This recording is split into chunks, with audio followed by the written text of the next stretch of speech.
length of tangents drawn from an external point.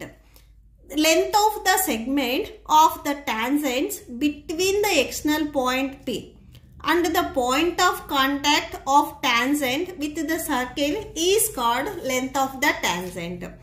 Circle కి external point అంటే P అనే ఒక ఎక్స్టర్నల్ పాయింట్ తీసుకున్నప్పుడు ఈ P అనే పాయింట్ నుంచి మనం 2 టాంజెంట్స్ డ్రా చేయొచ్చు. నేను ఆల్రెడీ ప్రీవియస్ గా చెప్పాను, సర్కిల్ కి ఏదైనా ఒక అవుట్ సైడ్ ఒక పాయింట్ ఉంటే ఆ పాయింట్ నుంచి సర్కిల్ మీదకి మనం ఓన్లీ 2 టాంజెంట్స్ మాత్రమే డ్రా చేయగలము. ఈ 2 టాంజెంట్స్ ఏమవుతాయి అంటే ఈక్వల్ అవుతాయి. ఇది ఆల్రెడీ మీరు 10th క్లాస్ సర్కిల్ చాప్టర్ లో థీరం 10.2 లో నేర్చుకుంటారు. సో థీరం 10.2 స్టేట్మెంట్ వచ్చేసరికి ఇదే, సర్కిల్ కి ఏదైతే ఎక్స్టర్నల్ పాయింట్ ఉందో ఆ ఎక్స్టర్నల్ పాయింట్ నుంచి డ్రా చేసిన 2 టాంజెంట్స్ అనేవి మనకి ఈక్వల్ అవుతాయి. సో ఇప్పుడు నేను P అనే ఎక్స్టర్నల్ పాయింట్ నుంచి సర్కిల్ మీదకి ఇటు సైడ్ A ఇటు సైడ్ B ఈ పాయింట్స్ వరకు నేను 2 లైన్స్ ని డ్రా చేశాను. ఈ 2 టాంజెంట్స్ మనకి ఈక్వల్ అవుతాయి, అంటే AP ఈక్వల్ టు BP అవుతుంది. ఓకే.